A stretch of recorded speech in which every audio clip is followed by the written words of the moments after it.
So for my latest video, I wanted to talk about major life changes and the effect they can have on anxiety and panic disorder. Um, any of the anxiety spectrum conditions can be greatly affected by change, especially significant life changes. And I'll list off a few, and most of these will be pretty obvious. But then there'll be some other ones that might be a little more subtle, that I think can help you to spot potential triggers, where you could get going down a bad path, maybe if you are predisposed to anxiety or if you're already diagnosed with one of these mental health conditions. So, some of them are obvious, right? If you're like, you move, you go away to college, you have a death of someone close to you. Maybe there's a rift that has developed with a friend, with a close friend, or with someone in your family. These things are major changes. Losing a job, that's obviously a major change. Buying a house, that can be a major change. And for people with anxiety conditions, it doesn't have to be as major of a change as maybe somebody who's neurotypical. At least that's been my experience. So a couple of things that I'll tell you about that happened to me that I noticed before my initial diagnosis that were happening, that were major life changes that I think contributed to making the environment fertile to actually develop a diagnosable clinical mental health condition. Not only that, but as even later on, after I'd already had been diagnosed and treated with mental health conditions, there were some changes that came about that they may have seemed subtle initially, but they didn't end up that way. They ended up being significant changes, at least to somebody who has anxiety, right? Because anything that messes with our routines, even if we're in a bad routine, anything that messes with our routines is an issue. It can be a trigger. So for me personally, before I was initially diagnosed, I had some major stress events going on. I had my youngest child was going to school. And maybe there's some parents out there that can identify with this, but I literally felt like I was sending a sheep to the wolves. I know that you shouldn't feel this way. I know that every kid does it, that I did the same thing, but you're used to being able to shelter that person and protect them. And that's your job as a dad, right? For 5 years. And then, for 4 or 5 years, and then you send them away. And boy, for me, that was a major one. I also had entered my third decade on Earth. And, always being more of an athlete, I've always kind of viewed age differently probably than some people, because the fact of the matter is, your athletic peak is very, very young, and you know what direction you're going in after that. So, that's a relatively small thing. But my daughter going to school was a major thing for me. Also, there was a family issue going on at the time. Just really difficult circumstances. It was a divorce. It was contentious. It was bitter. And, the people involved were very close and, never got over their issues. So it was gnawing away. And unfortunately, my wife and I had relatives on each side in this divorce, without over elaborating. So that was another huge stressor, and a major one, because these were people that we had been very close with. These were people that we had spent a lot of time with. And because of the circumstances, it was just not going to happen. I'm always a little bit taken aback how people who, were in love with each other enough to get married and, to have children, end up being just eternal enemies. And it's always very odd to me. But anyways, so those were some of the things that happened before I had my first panic attack and, really kind of fell off the deep end into anxiety. And then another thing that was, that contributed, I don't want to just put it on that because these are factors, right? I'm trying to give you guys things, major life changes that can be factors. And again, major life changes, that's a relative thing. For someone with anxiety, a fairly moderate life change can be a major one if it changes our routine. And so anyways, that was one of the things that, was a fairly major life change that I felt, precipitated and predisposed me to the diagnosis of panic disorder and anxiety disorder. But even after I've had essentially 2 major relapses since 2003, and one was in 2018 and one was in 2020.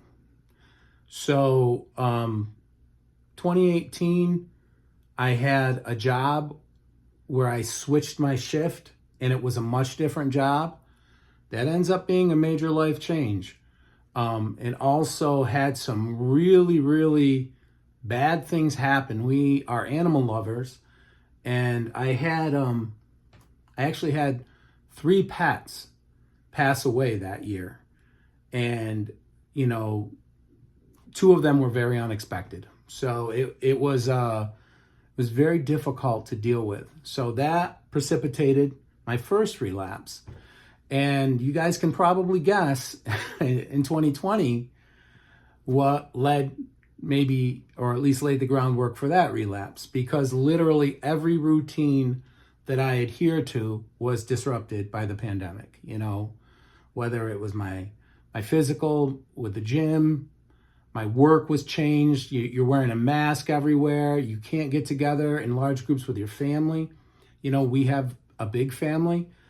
And,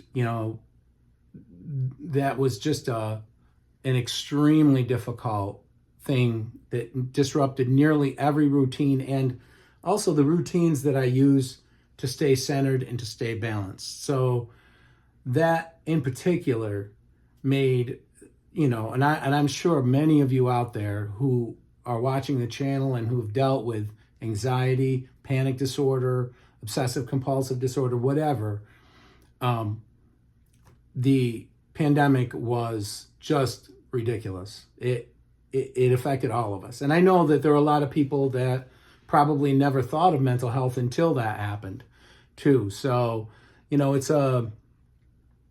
again, major life changes will set us up to fall down, and relapse. It happened to me. And it essentially, I think each time, I've had to learn different things, to pay attention to.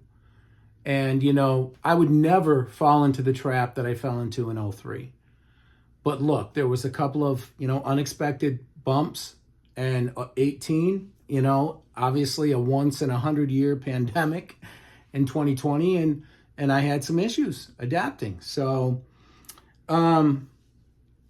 anyways, what I have found that can help you guys out with, first of all, you want to pay attention to a change that's really bothering you. And it doesn't matter what it is. I mentioned some, but it could be something, it could be I know one thing always is a big deal for me is when we go from winter, because I live in the Northeast United States. When we go from winter, and it seems like spring has been removed from the equation. So you go from winter basically to summer. here, and it can be, you know, unsettling a little bit. Even something like that, which is a fairly minor thing. And obviously I know about seasonal depression as well, you know, and that has to do with, you know, days getting shorter, et cetera, et cetera.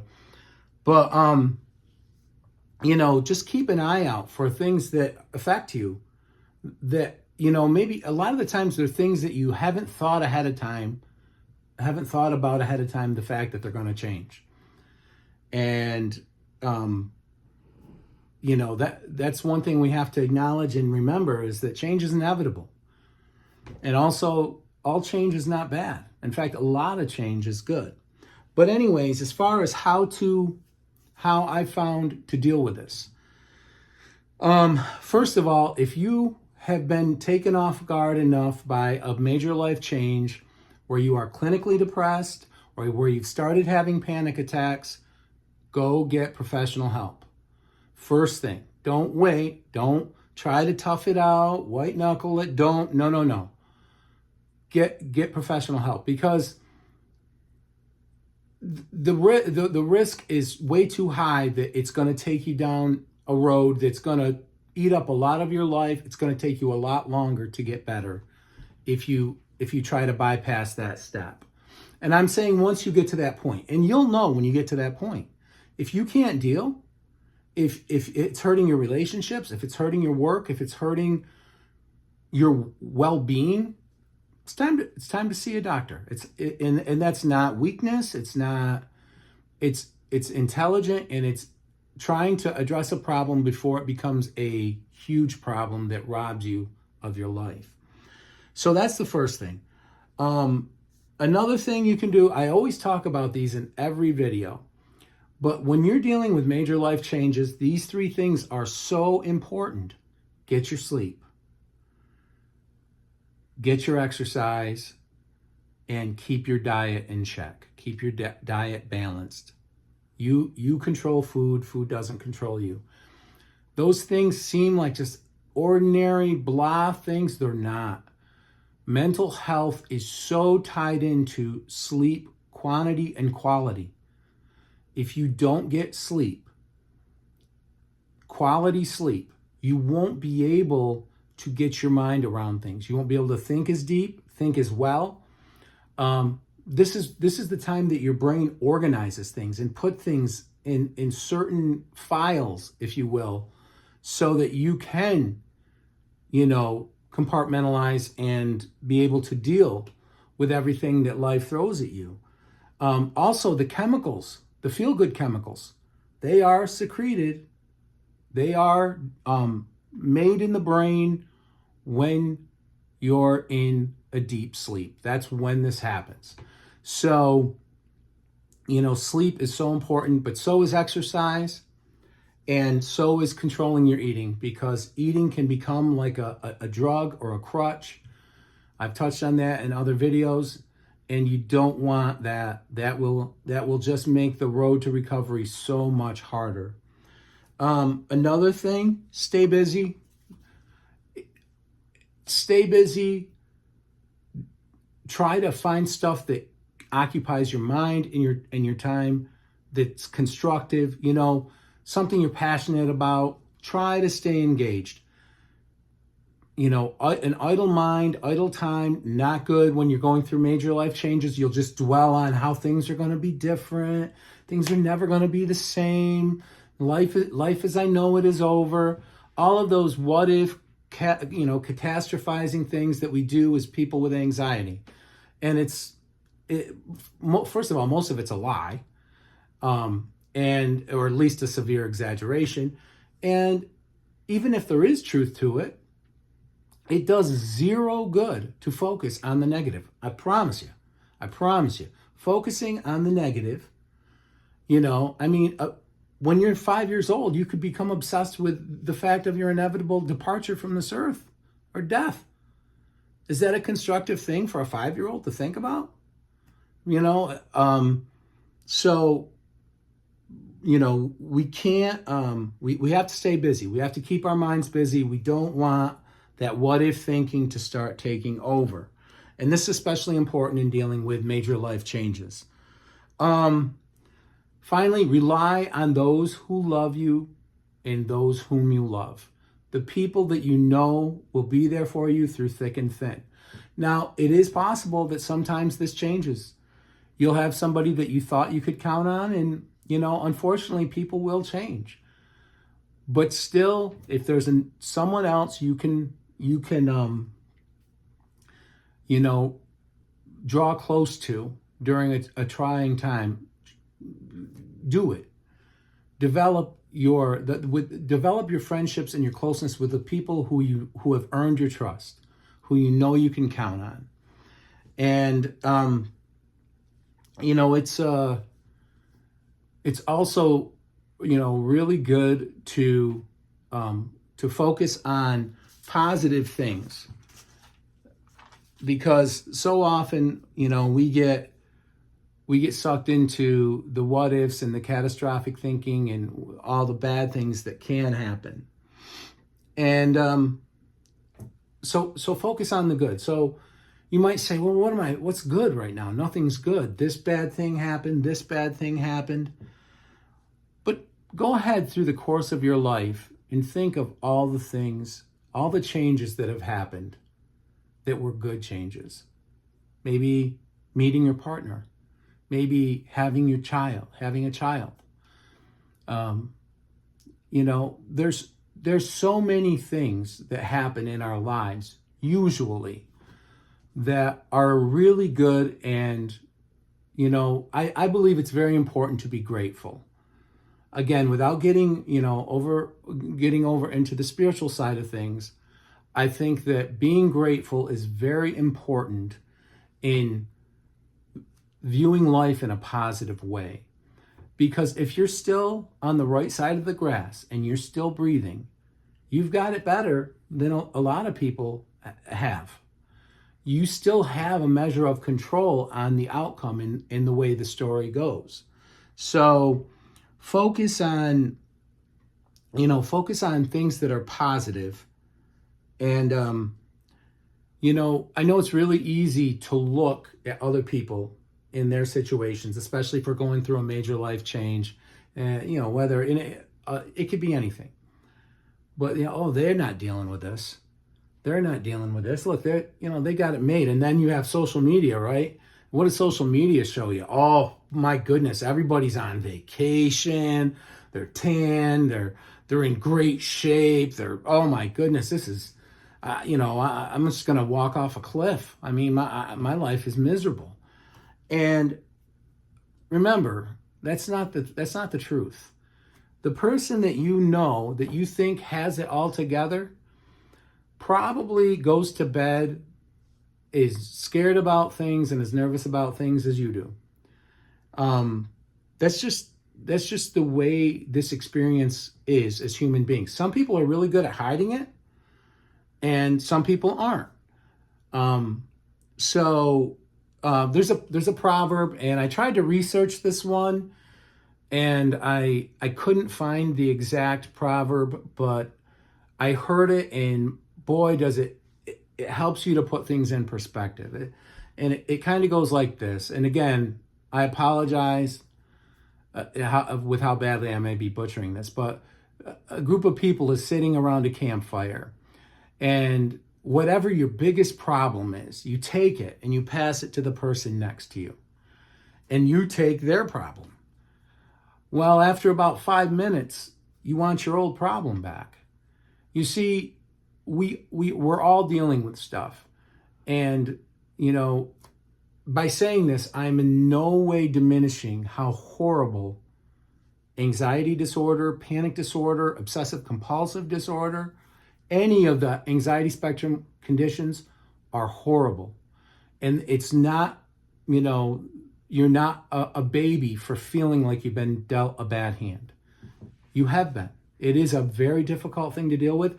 And the fact that people can't see it is going to reduce any, the amount of sympathy you're going to get from neurotypical people. They're going to tell you things like it's all in your head and, just stuff like this. And that is, such an insult, because we all know, right? With us with these anxiety issues, we know how badly we want to be rid of them, right? We don't want attention. We don't want to talk about our health all day. We don't want to talk about, you know, some catastrophic thing that's on our mind, or panic attacks or whatever. We don't want to talk about this stuff. We want to live our lives too. So I'm not trying to say, hey, just tough it out, man. You got it better than everybody else, or you got it, you don't have it any worse than anybody else. It's not true. You might have it a lot worse than a lot of people. But when we look at the fact that everybody's dealing with something, and if we focus on the changes that have happened to us that are good changes, we can be grateful for what we do have. And if you have someone in your life who loves you, what a blessing. If you have a family that loves you, what a blessing. When you're going through major life changes, focus on what you have, what you've been given, what you've worked for. Maybe you could have a good job. You could have, great friends. Don't get yourself into the negative thinking, because you can take somebody who's determined to look at the glass as half empty. They will take getting money. They'll look at the taxes they have to pay. They'll take, it's so funny how that works. You can take anything and look at the negative aspect of it. So don't fall into that trap. And especially with major life changes, it's going to happen. Change is inevitable. So many of the changes that have happened to you have been good changes. I promise you. If you're an adult, do you still want to be wearing a diaper and basically have everything that you do being controlled by an adult carrying you and feeding you? No. So there's a lot of change that happens that's very good, and focus on that. Also, another suggestion, I had to read this book for a job that I had in the past. The book, Who Moved My Cheese? It's all about dealing with change.